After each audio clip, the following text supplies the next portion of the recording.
Ladies and gentlemen, Olympus DAO just revealed that they are a scam.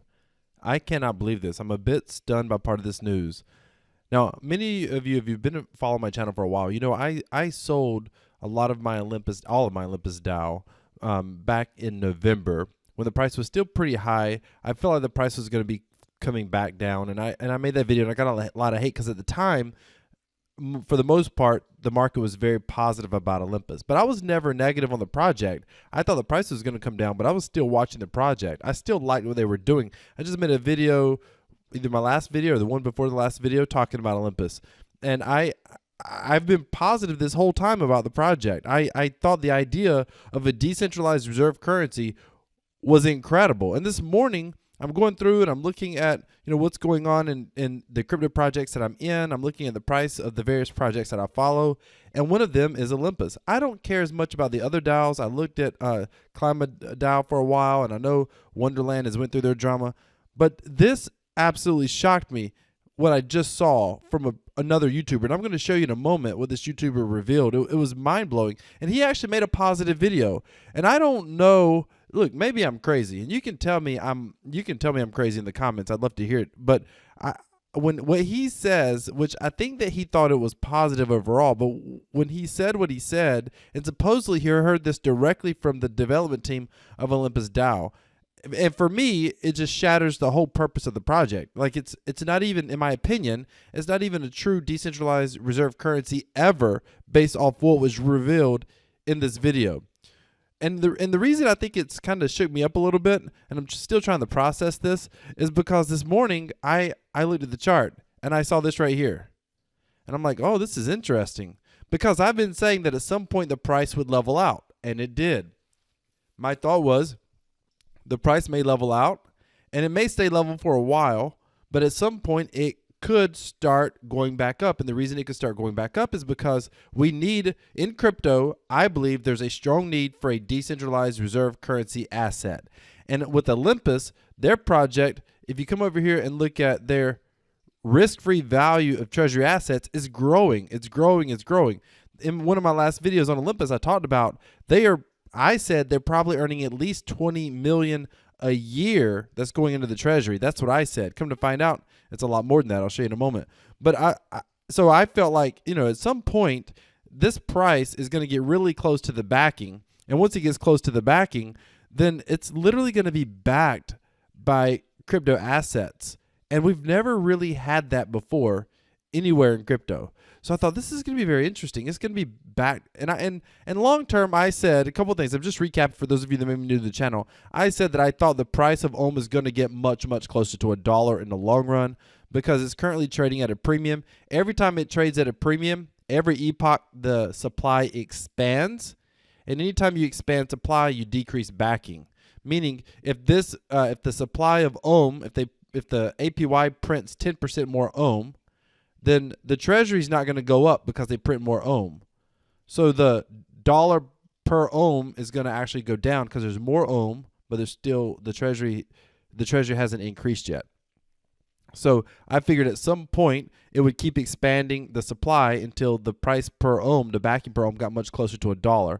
And I expected that Ohm would still trade at some sort of a premium, most likely. Now, the whole reason I said this and the whole reason I like the project is because I love the idea that you could always count on the fact that you had some sort of cryptocurrency that was backed by a real value that you could count on. And that value was going to be keeping up faster than inflation because the treasury was going to always be growing. And I feel like that's a true store of value in crypto. So I was sitting here thinking, okay, this is going to be awesome. I need to continue to follow this project, see what they're doing. Plus, I love the idea that they own all of their liquidity. This concept right here is probably the best concept of the whole protocol. Like, I think this is absolutely genius. Absolutely genius. In fact, we're doing some research on a project that has not even launched yet, and they're not a DAO at all, but they are actually using something similar to own their own liquidity. And I think this model here is going to be a game changer in crypto. So there's a lot of things that I liked about Olympus. I like the use case. I like the purpose. I liked what they were doing. I just thought the price was too high. Thought it was going to come back. It has come back a lot. I think it's going to continue to drop. So I'll continue to follow them. But then I watched this video. This video is from Jesse Eckel. I'll try to link this video up in the cards or in the description. But Jesse's a YouTuber who covers a lot of crypto content, and he's relatively new to crypto, I think in the past year or so, and he's kind of feeling his way around. Great video, great quality production, some cool content. He really puts his information out. It's very, very quick. It's very, very concise. He covers a lot of ground. I highly recommend you check out his channel. Overall, I like his channel a lot. However, he's did this video right here. He said, what's going on with Olympus DAO? Now, this video is extremely positive overall. He says that he talks about the Olympus annual revenue, and he spoke directly with the team supposedly. Now, if he's correct, and all this is assuming that he did in fact talk to the team, I'm assuming that he did. But when he talked to the team, this is the first thing he found out. And I thought this is incredibly, incredibly positive. This is all the annual revenues that they're producing. And it's a tremendous amount of annual revenue. You're talking about, 200 plus. Is that 250 million? What's that? 70? Yeah, 80. That's $250 million in revenue coming in for Olympus. That's revenue in which the vast majority of that is going into the treasury. That's huge. Because remember, you want a treasury that's continuing to grow, and you want a treasury that's going to be growing faster than the current inflation of, say, the U.S. dollar, because the idea is you want something that's going to be backed by, $1, and it's going to maintain its buying power long term. And I mean, in my mind, that's the whole goal of a decentralized reserve currency asset. Okay, so that's awesome. This is good. By the way, I encourage you to go watch this full video. We're going to look at a couple of parts of the video. This first question is, what happens if Olympus falls below $1? And it's a great, falls below the backing. And it's a great question because I think a lot of us have wondered that. It happened with Wonderland, and now Wonderland's a whole debacle. And supposedly when it happened with Wonderland, there was no mechanism to use the treasury to buy back on the open market. And I think most of us have been expecting that, you would just use the treasury to buy the price back on the open market, drive the price back up. And of course, what would that do? It would create a tremendous amount of faith in the project. And in fact, one of the things that I said in one of my videos, I've done several videos on Olympus, I said, once the price drops below and we see how Olympus handles that, that could be very good for the project. I mean, just imagine if all of a sudden you saw the price in this epoch dropped down to 54, and all of a sudden you saw Olympus use the treasury to go buy it back. I mean, and most of this treasury is in USD value. All these are stable coins. So that would be incredible to actually watch that happen. But we didn't know the mechanism of how it happened. Listen to what the Olympus team told him. I find this incredibly disturbing. And I think that this, for me, ruins the entire project. What would happen if Olympus hit its backing per ohm. I'd gotten a lot of various theories from a lot of people on what would happen if Olympus hit its backing per ohm, but nobody seemed to know for sure. By the way, this probably should have been our first red flag. How did we not know that probably should have been in the white paper? Thinking back on it, hindsight is 20/20. Most people seem to think that if the price of ohm hit the backing per ohm, then Olympus would sell assets from the treasury and buy back their own tokens so that the price would never dip below that backing price. Or at the very least, the price would be corrected. I mean, what does it mean if someone says that a project is backed by an asset? Think about this for a moment.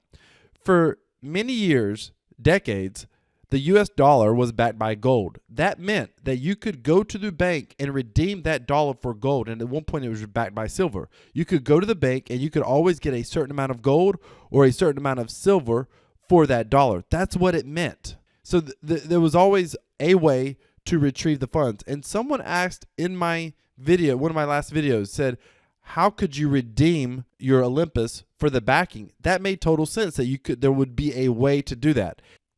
The person I was speaking with connected me with Olympus's official policy team to get an exact answer on exactly what would happen. Their answer was really, really simple, and it was actually the opposite of what everyone had told me. And that was that the price of ohm can go below the backing price, but that the backing price is just its innate value.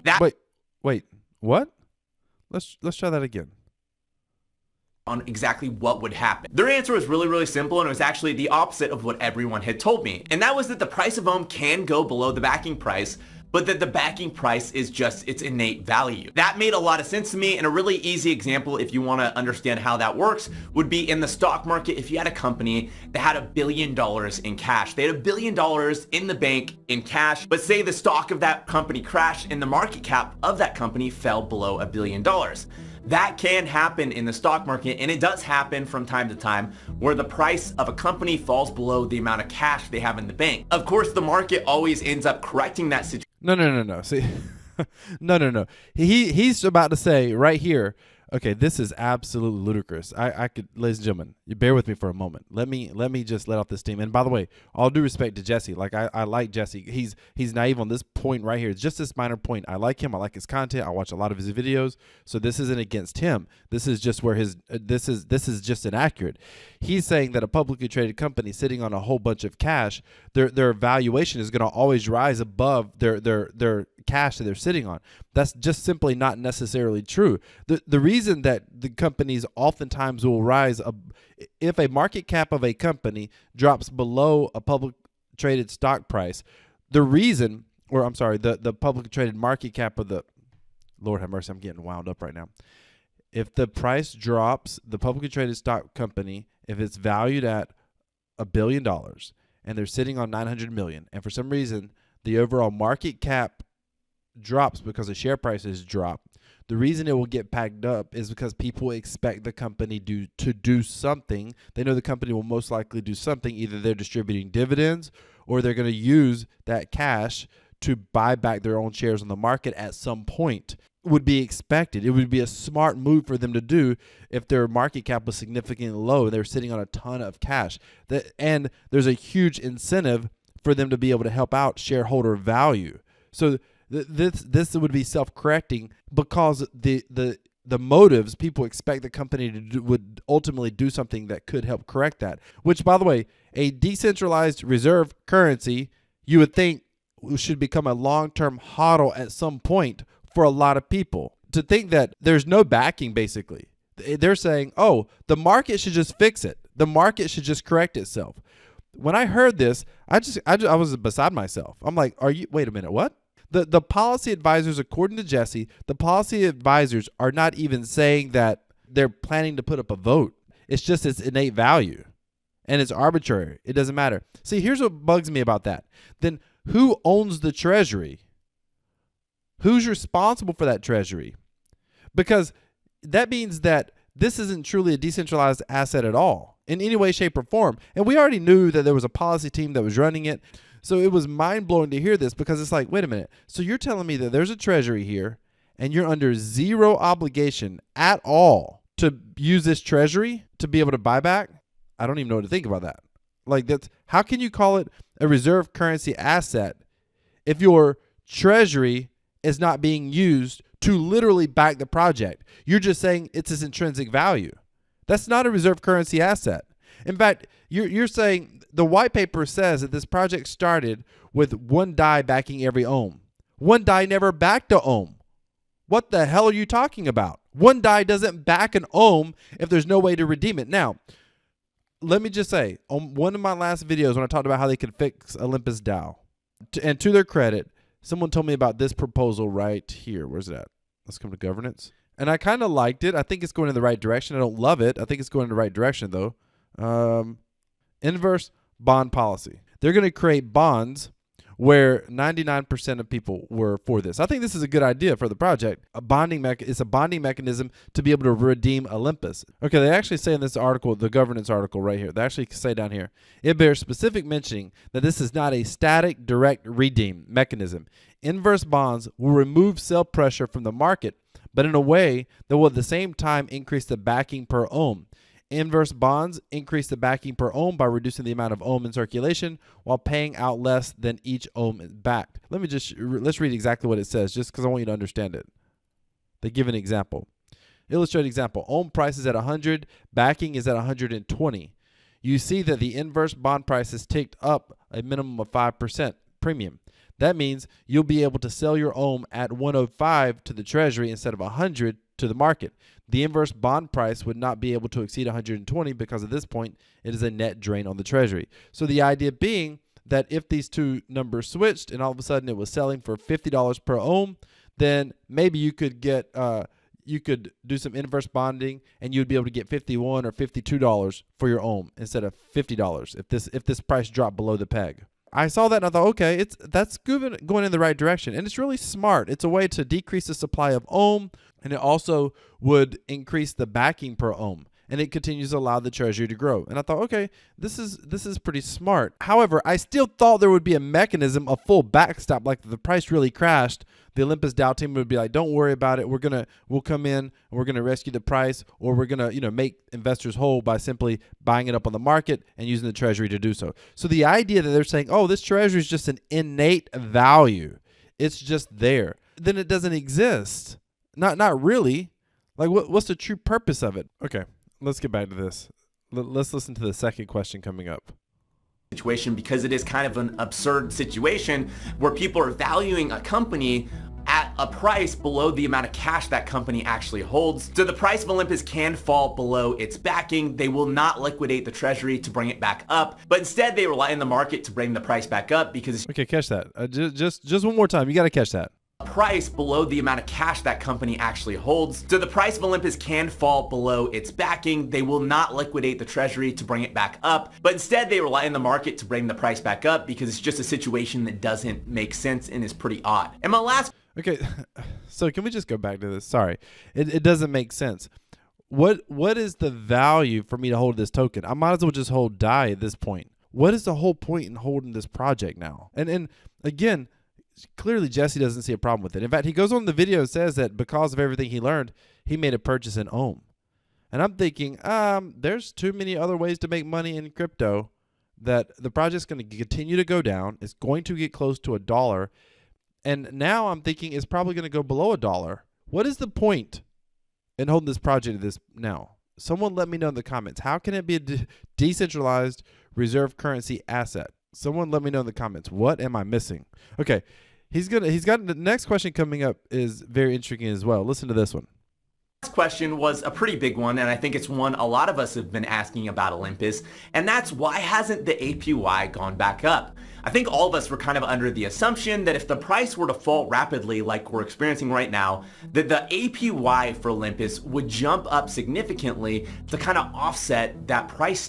I can't imagine that any serious crypto investor actually thinks that the key to a price dropping is to print more tokens, increase the APY so the supply goes up faster. This simple supply and demand.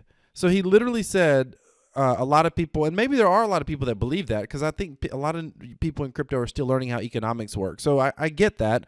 But he put himself in that category. Now, to his credit, in the video towards the end, he actually says, yeah, that didn't make sense. So I was a little bit confused on at one point he said a lot of us were wondering, and then he later on went back and said, it didn't make sense. But I want you to just hear this one more time. And I think it's one a lot of us have been asking about Olympus, and that's why hasn't the APY gone back up? I think all of us were kind of under the assumption that if the price were to fall rapidly like we're experiencing right now, that the APY for Olympus would jump up significantly to kind of offset that price dip. So just for the record, I was never under that assumption. I never saw that in the white paper. I did believe that it was backed and they would do something to the backing, but I was never under the assumption that they would rapidly increase APY in a very elementary attempt to make up for value. Because most of us know if you increase supply, you decrease demand, which means if you increase supply, you increase sales pressure, and people are going to sell, and the price is always going to drop faster than the expanding APY. Always. You see this sometimes in the masternode community. A project value will start dropping because people are in the masternode for the sake of earning the yield, earning the rewards, and they're simply selling those rewards every day or every week or whatever. And so the price drops, and people say, are they going to increase the emissions rate? And it's like, increase the emissions rate to what? All you're going to do is have the same people selling more. Anytime the price is going down, it means at that very moment, you have more people selling than buying. Think about how that works. If you had 100 people right now and 60% of them are selling, the price is going down. And if you instantly give everybody double the tokens, those same 60% are just going to keep selling. They already had their mind made up they were selling. So increasing the APY or increasing the supply or the emissions rate in a project will never cause the price to go back up. That just doesn't work. I was really curious about this because not only has the APY not gone up with this price drop, but it's actually gone down quite a bit. And basically the answer was really simple. The community for Olympus DAO, the governance structure for Olympus DAO, had a vote and they voted to lower the APY, and that vote overrided any previous policy. So the previous policy that the APY would go up got overridden by this.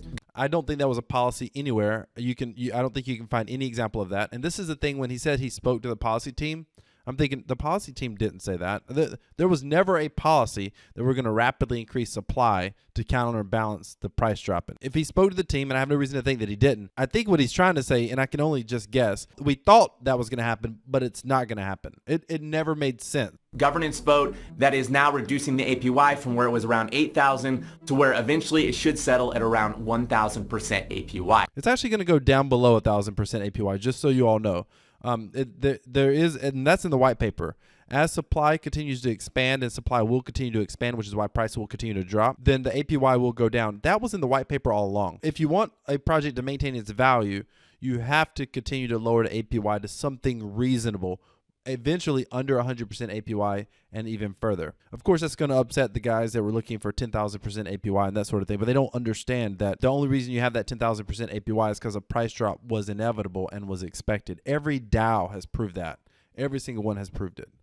And basically all this comes down to the APY wars we saw with all the forks, where we had these various projects offering 1,000,000% APY, offering 1,000,000,000 or 1,000,000,000,000% APY. And the whole point of Olympus DAO's APY was to attract users, but it kind of lost that ability and significance with all these other forks promising these crazy high, unsustainable APY. The Olympus DAO price was already dropping significantly before we started seeing a large number of forks. And it is true that they all offered higher APYs. Olympus DAO said in their white paper that the whole purpose in the high APY in the beginning was to be able to attract users. But they said up front, at least what I understood from the white paper, was that the price was going to be going down over time. Now, again, you can go watch all of Jesse's video. I'll link it in the description. I encourage you to subscribe, like the video. He does put up great content, and he sees all this news as net positive. I saw a lot of positive stuff here till I realized that the project's not backed at all. Like, it's just not backed at all. You can sell your tokens. They have a way you can redeem your tokens if the price drops below, the backing, and that's somewhat usable. But as we've seen with some of these algorithmic stable coins, that's just not a great option either long term. I think it just blows my mind to realize that they're like, oh, nope.